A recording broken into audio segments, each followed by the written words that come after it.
My name's Aaron, welcome back to my channel. How are you? I'm fantastic and I'm doing really well.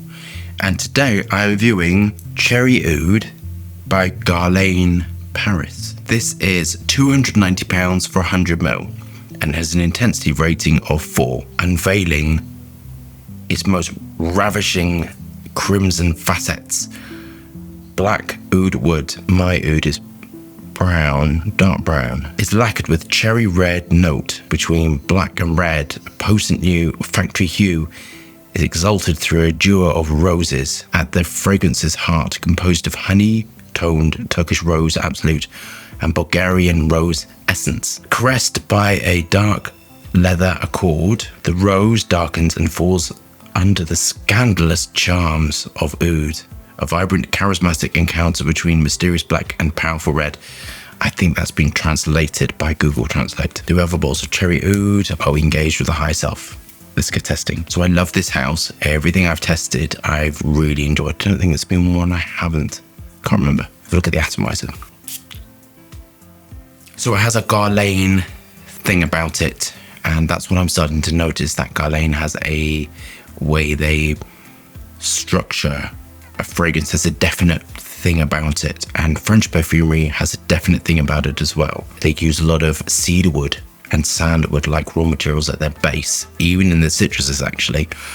So this smells of cedarwood like raw materials, ambergris like raw materials, which are isosuper, and the ambroxan and ambers as well to give the elevation.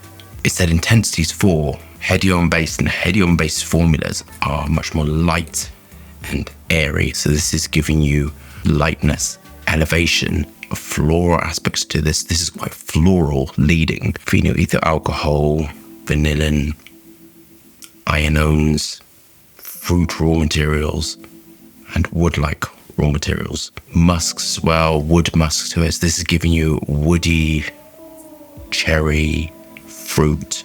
It's quite radiant, but it's not an intensity of 4. Is it 4 out of 10, or is it, I don't know. For an oud fragrance, I'm never going to apologize for being an oud snob.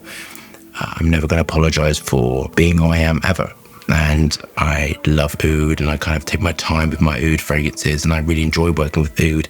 On my skin, it really works. I think oud is quite a difficult raw material to work with. As a raw material, oud is tricky because it's heavy, thick, resinous. It's hard to work with because it can over-dominate a formula. Now, sometimes you want that.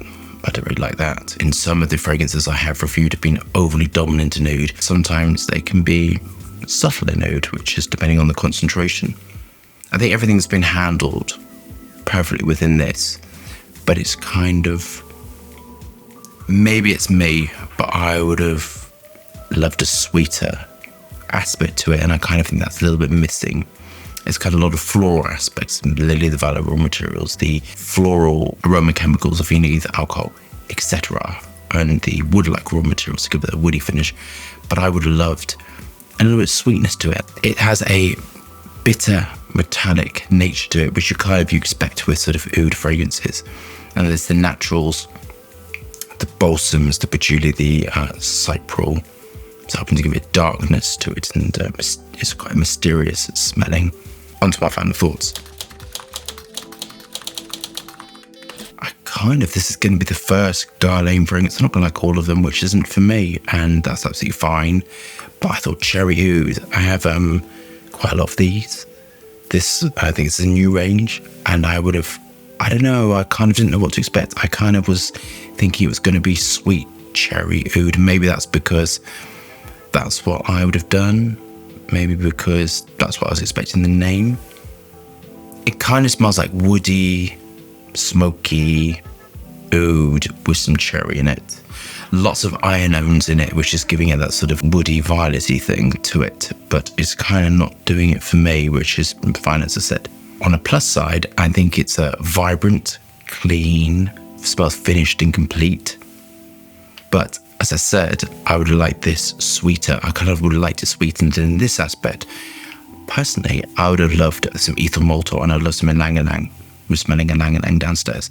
And I would love that, and I would love it taken into a bit more boozy, narcotic direction. I think these sort of cherry fragrances, you can take them sweeter and boozy. I think they work perfectly, and I think that's kind of what's missing, is a boozy, sweet finish to it. Without the sweetness, it smells metallic, woody, dry because the ionones, and it's missing that sort of sweet, narcotic sensuality to it. And I think that's what it's missing. Cherry Oud, I thought it was going to be like really naughty, sort of narcotic sensuality, darkness. And I kind of not getting that. Maybe that's my fault, because I went into this thinking about what I would do, or I went in this thinking about the direction I'd like it to go, or the name of it. I kind of thought I knew what it was going to be, and it's not at all, which is fine. I'm going to mark it an 8 out of 10. And the reason why I'm giving it 8 out of 10 is because it's perfect as it is. You know, it is what it is. It smells finished and complete. Me saying all that stuff is what I would have done with it. But it smells finished, complete. It smells like the brand. I think the price is great. It smells oudy. It's doing everything for me, but it's not for me. And that's absolutely fine. So love that review. Thumbs up and subscribe. Bob, fascinating. Interesting content. Lots of moving hands and lots of fragrance views. Hope you're staying safe and well. See you soon.